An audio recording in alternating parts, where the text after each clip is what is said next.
പ്രണയമന്താരം. Hello. ആ അമ്മേ. എന്നാടി മോളെ, കുഞ്ഞെന്തിയേ? അവൻ ഉറങ്ങിയമ്മേ. ചോറുണ്ടോടി? ആ കഴിച്ചു. അമ്മയോ? ഞാൻ ചോറിനുമായിരുന്നു. അതിനാ താമസിച്ചേ? ലില്ലിക്കുട്ടി ചേച്ചിയുടെ മോളിലെ റാണി, അവൾക്കൊരു ചുരിദാർ തയ്ച്ചു കൊടുക്കാനുണ്ടായിരുന്നു. ആ കൊച്ചു നേഴ്സിംഗ് പഠിക്കുമല്ലേ അമ്മേ? അതേടി, റാണി അവധിക്ക് വന്നതാ. 2-3 എണ്ണം ഉണ്ടായിരുന്നു. എല്ലാം ഇന്ന് കൊടുത്തു. അവർ വന്നു മേടിച്ചോ? ആ, മേടിച്ചോണ്ട് പോയി. കണ്ണനുണ്ടോ അമ്മ അവിടെ? ഇല്ലടി മോളെ, അവൻ ഉച്ചയ്ക്ക് വന്നില്ല. എന്താടി? അതമ്മേ, അവനൊരു കല്യാണാലോചന പറയാനായിരുന്നു. എവിടാടി? അമ്മ ഒന്നും ആയിട്ടില്ല. അപ്പുറത്തെ കനകമ്മ ചേച്ചി പറഞ്ഞതാ. അതെയോ? പെണ്ണെങ്ങനെയുണ്ട് മോളെ? എൻ്റെ അമ്മ, ഞാൻ കണ്ടൊന്നുമില്ല. ചേച്ചി എന്നോട് ഇങ്ങനെ പറഞ്ഞേ ഉള്ളൂ. ആണോ? എന്നിട്ടോ? അതമ്മേ, രാജി അമ്മയോട് കാര്യങ്ങളെല്ലാം അവതരിപ്പിച്ചു. സോ ആരും ഇല്ലടി അപ്പോൾ? ആ കുട്ടിയുടെ വല്യമ്മ മാത്രമേ ഉള്ളൂ അമ്മേ. ആണോ? പക്ഷേ ആ കൊച്ചു പാവമാണ്. സുമേഷ് ചേട്ടൻ്റെ കൂട്ടുകാരൻ പറഞ്ഞു. അവരുടെ അടുത്താണ് വീട്. ആണോ? കേട്ടിട്ട് കുഴപ്പമില്ലായിരുന്നല്ലേ? എടി മോളെ, എന്താമ്മേ, അതിൻ്റെ ദോഷം കൊണ്ടെങ്ങാനും ആണോടി ഇനി? അമ്മ അങ്ങനെയൊക്കെ ചിന്തിക്കാതെ. പിന്നൊരു കാര്യമുണ്ട്. അഥവാ ഇത് ഉറപ്പിച്ചാൽ തന്നെ നമ്മൾ ജാതകമൊക്കെ നോക്കിക്കില്ലേ? എല്ലാം ഒത്തു വന്നാലല്ലേ കല്യാണം നടക്കൂ. അതൊക്കെ ശരിയാണ്. അമ്മ, അവൻ സമ്മതിക്കുമോ? സമ്മതിക്കാതെ പിന്നെ എങ്ങനെയാ? വയസ്സ് 31 കഴിഞ്ഞു. ഈ കൊച്ചിനൊരു 23 വയസ്സിൽ കൂടുതലില്ലെന്നാ കനകമ്മ ചേച്ചി പറഞ്ഞത്. അയ്യോ, അപ്പം അവർ സമ്മതിക്കുമോടി? എൻ്റെ അമ്മേ, ആദ്യം അവൻ ഈ കല്യാണത്തിന് സമ്മതമാണോ തിരക്ക്, എന്നിട്ടില്ലേ ബാക്കി. ആരടി? കുറേ നേരം ആയല്ലോ. അച്ഛൻ്റെ ശബ്ദം കേട്ട് രാജി. അത് രാജിമോളാണെന്നേ. അവളൊരു കല്യാണക്കാര്യം പറയാനാ. ആർക്ക്? ഓ, ആർക്കാ? കണ്ണന്. ആഹാ, പെണ്ണെവിടാ? അമ്മേ, കുഞ്ഞുണർന്നു, ഞാൻ വെക്കുവാ. രാജി ഫോൺ കട്ട് ചെയ്തു. ശോഭയും ഭർത്താവും കൂടി രാജി പറഞ്ഞ കാര്യങ്ങളൊക്കെ സംസാരിച്ചിരുന്നപ്പോൾ കണ്ണൻ ഓട്ടം കഴിഞ്ഞു വന്നു. ശോഭ മകനെ ഒന്ന് വെളുക്കനെ ചിരിച്ചു കാണിച്ചു. എന്താമ്മേ പതിവില്ലാത്തൊരു ചിരി? ഒരു സന്തോഷ വാർത്തയുണ്ട് മോനെ.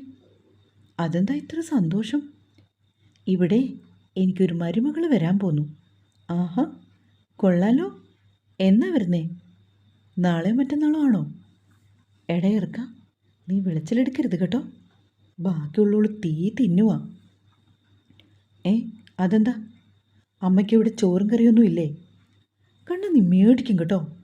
അവർ മകൻ്റെ തോളിലൊന്ന് കൊടുത്തു. ഓ, എന്തൊരു വേദനയാണ് അച്ഛ. അച്ഛൻ കണ്ടില്ലേ ഇത്? അവൾ പറഞ്ഞതിലും കാര്യമുണ്ട് മോനെ. നിനക്ക് എത്ര വയസ്സായെന്നറിയോ? അച്ഛാ, ഞാൻ പറഞ്ഞല്ലോ, എനിക്ക് താല്പര്യമില്ലാത്ത വിഷയത്തെക്കുറിച്ച് ഇവിടെ ഒരു സംസാരം വേണ്ട. ഞാനിതൊക്കെ മുന്നേ പറഞ്ഞതാണ്. പിന്നെയും അമ്മ ഇതും പറഞ്ഞുകൊണ്ട് വരുവാ. എടാ മോനെ, പിന്നെ ഞങ്ങൾ എന്ത് ചെയ്യണം? ഞങ്ങൾക്കും ആഗ്രഹമില്ലേ നിനക്കൊരു കുടുംബം ഉണ്ടായി കാണണമെന്ന്? നീ ഇങ്ങനെ തുടങ്ങിയാൽ ഞങ്ങൾക്ക് വയസ്സനാം കാലത്ത് ആരാ ഉള്ളത്? ശോഭ കരയാൻ തുടങ്ങിക്കഴിഞ്ഞു. ഞാനില്ലേ അമ്മേ, എനിക്ക് ജീവൻ ഉള്ളിടത്തോളം നിങ്ങളെ ഞാൻ നോക്കിക്കോളാം, പോരെ? എടാ, നീയൊരു തൊഴിൽ ചെയ്യുന്നവനാ. കാലത്തെ ഇറങ്ങിപ്പോയ നീ എപ്പോഴാണ് കയറി വരുന്നത്? അതുപോലെയാണോ ഇവിടെ ഒരു പെങ്കുച്ചുണ്ടെങ്കിൽ എനിക്ക് മിണ്ടാനും പറയാനൊരു കൂട്ടാകും. ഓ, തൽക്കാലം ഈ ഇരിക്കുന്ന കൂട്ടുമതി അമ്മയ്ക്ക്. പോരാത്തതിനൊരു മകൾ കൂടിയുണ്ട്. അതൊക്കെ വെച്ച് അഡ്ജസ്റ്റ് ചെയ്യമ്മേ. അവൻ തൻ്റെ മുറിയിലേക്ക് പോയി. ഏറ്റില്ലല്ലേടി? രാജൻ ഭാര്യയെ നോക്കി. ഇതൊരു നടക്ക് പോകില്ലേ ഏട്ടാ? പിന്നെ എന്താ ഒരു വഴി? ശ്രീക്കുട്ടി വരട്ടെ, അവളെ കൊണ്ട് പറയിക്കാം. ആ, നടന്നത് തന്നെ. ഓ, തുടങ്ങി. എന്ത് കാര്യത്തിലും ചേട്ടൻ ഇടങ്കോലിടും. ഇനി നോക്കണ്ട. എടി, ഞാനുള്ള കാര്യം പറഞ്ഞതേ ഉള്ളൂ. നീ അതിന് തൊള്ള തുറക്കണ്ട. പിന്നെ പറയാതെ. എൻ്റെ വിഷമം എനിക്കേ അറിയൂ. നിങ്ങൾ പറയുന്നത് പോലെയൊന്നുമല്ല. ഏതെങ്കിലും കൊള്ളാവുന്ന ഒരു പെണ്ണിനെ കിട്ടാനാണ് ഞാൻ 2 നേരം വിളക്ക് വെച്ച് നാമം ചെല്ലുന്നത്. എടി, അവൻ്റെ മനസ്സ് മാറാതെ നമ്മൾ എന്ത് ചെയ്യാനാ? നീ ഇപ്പോൾ പുല്ല് പറിക്കാൻ വരുന്നുണ്ടോ? നേരം 3 കഴിഞ്ഞു. ചേട്ടൻ പൊയ്ക്കോ, ഞാൻ വന്നേക്കാം. ആ മലരിയുടെ പൊക്കത്തെക്കുറിച്ച് പുല്ലുണ്ട്, അത് പോയി ചെത്തിക്കോ. അപ്പോഴേക്കും ഞാൻ വന്നേക്കാം. നീ ഇനി അവനോട് കിന്നാരം പറയാൻ ചെന്നേക്കരുത്, വെറുതെ നാട്ടുകാരെ കൊണ്ട് പറയിക്കാൻ. അയാൾ തൊഴുത്തിൽ നിന്നും വെട്ടരുവയും കയറുമെടുത്തുകൊണ്ടിറങ്ങി. ഭർത്താവ് പോയതും ശോഭ വീണ്ടും കണ്ണൻ്റെ മുറിയിലേക്ക് ചെന്നു. അവൻ ഫോണിൽ പാട്ട് വെച്ച് കിടക്കുകയാണ്.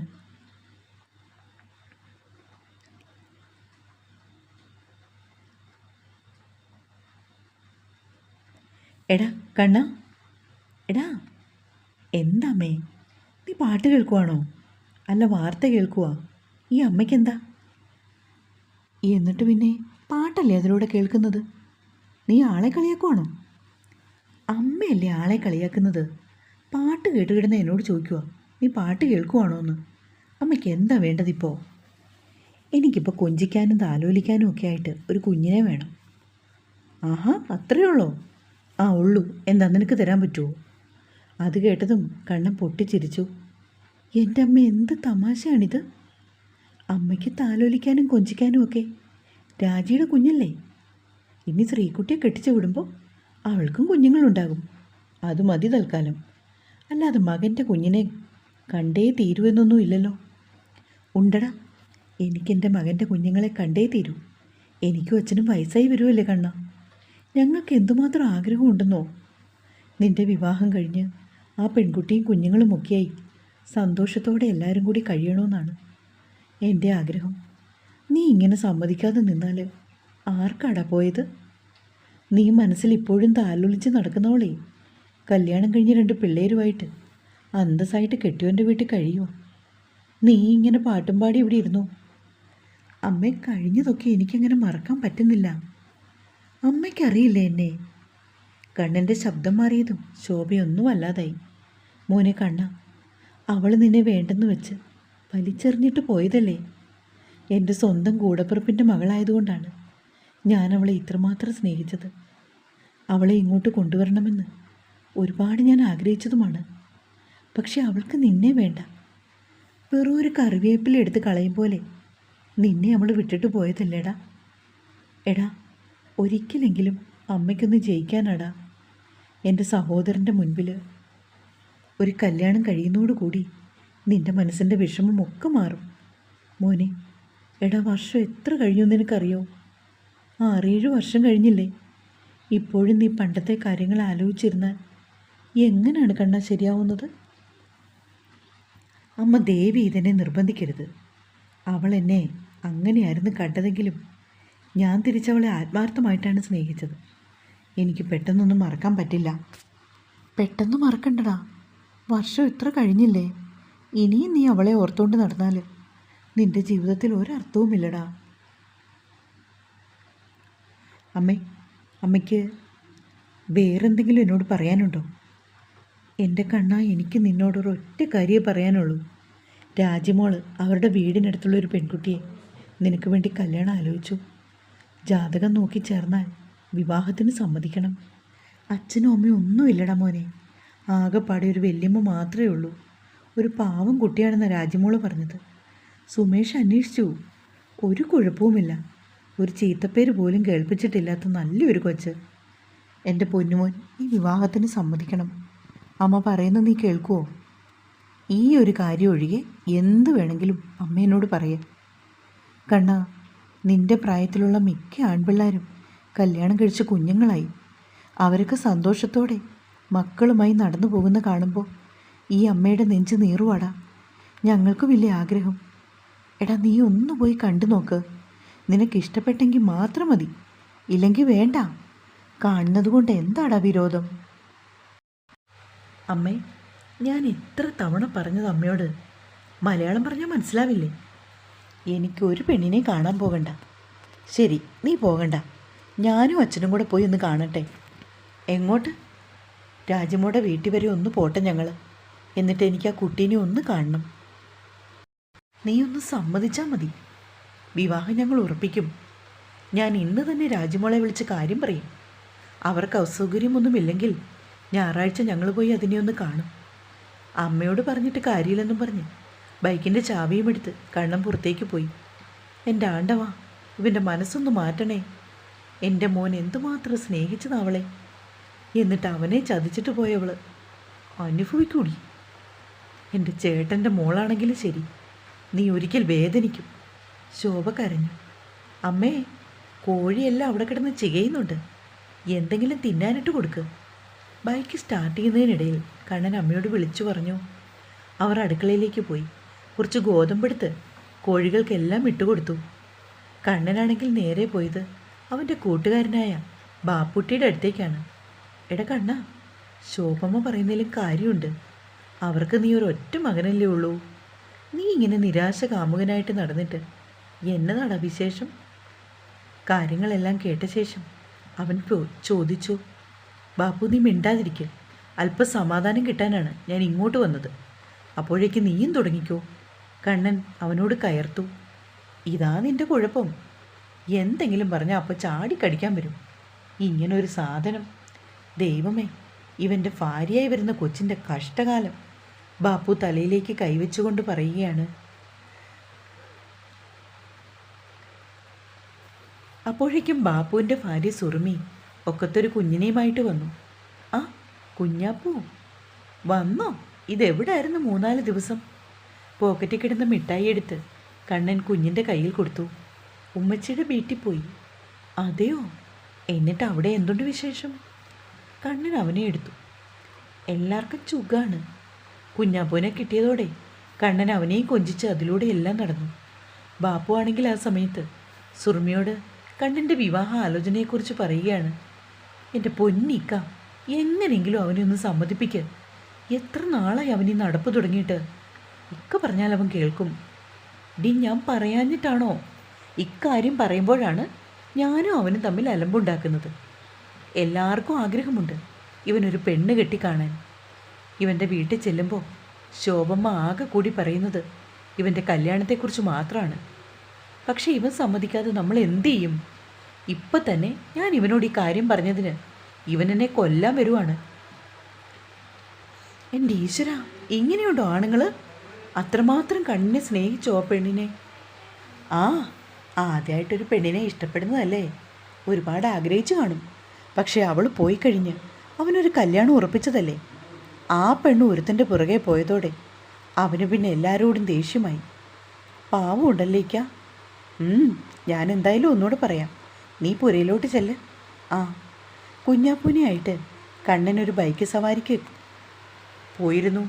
അതൊക്കെ കഴിഞ്ഞിട്ട് അവൻ തിരികെ വന്നു. അവൻ്റെ കൈ നിറയെ മിഠായിയും പലഹാരങ്ങളും ഒക്കെയുണ്ട്. അതങ്ങനെയാണ്. അവനെ എപ്പോൾ കണ്ടാലും കണ്ണൻ ആ പതിവ് തെറ്റിക്കില്ല. ബാപ്പുട്ടിയുടെ ഉമ്മയോടും വാപ്പച്ചോടുമൊക്കെ കുറേ സമയം സൊറ പറഞ്ഞിരുന്നിട്ട് കണ്ണൻ തിരികെ പോകാനായി എഴുന്നേറ്റു. സുറുമി അപ്പോൾ അകത്ത് നിന്നുകൊണ്ട് ഉമ്മാനെ കണ്ണ് കാണിക്കുവാണ്. മോനെ കണ്ണാ, നീ ഇങ്ങനെ ഒറ്റത്തടിയായിട്ട് നടക്കുവാണോ? ഒരു ജീവിതമൊക്കെ നിനക്കും വേണ്ടേ?